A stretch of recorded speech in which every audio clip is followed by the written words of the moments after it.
This video will show you how to wire the Pigtail version of Impro's MDR or MDK multidiscipline reader to Impro's iTRT2 distributed controller. Before we begin the wiring, there's some matters that must be borne in mind.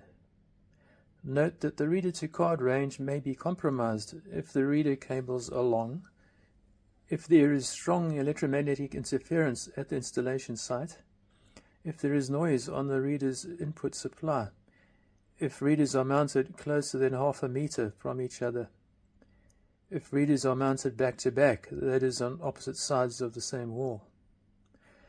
The effect of electromagnetic interference can be reduced by connecting the data cable screen to the SHD terminal. Now we can get to the wiring process. Trim the reader's pigtail cable so that it's long enough to follow the route to the iTRT2, allowing an extra 30 centimeters to spare. Strip back the outer sheath by 6 centimeters.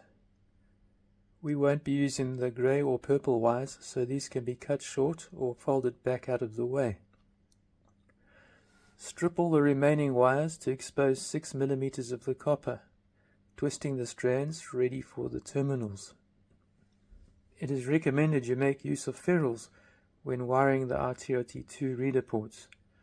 Make sure the wire strands are neatly twisted before sliding them all the way into the ferrule.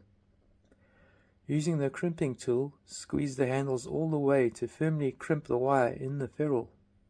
Do this for all 8 wires that will be used. Both reader port terminals on the iTRT2 have colored labels for you to follow. Note that the grey labeled terminal next to the red one, it's not used. Remove the lid of the controller and you'll see 3 sets of dip switches. The middle set of switches are labeled Reader 1 mode. Set the set of switches all to off. Of course, the same applies to the Reader 2 port if you're installing both entry and exit readers. The last thing we need to do after the iTRT2 has powered up is to check that the status LED is shining continuously. If the status LED is shining, it means that this iTRT2 is communicating with the network, and the readers may now be installed within the access control software. If the status LED is flashing, the network connection will need to be made or restored before readers can be installed with the software. This will be the subject of another video. That concludes this video.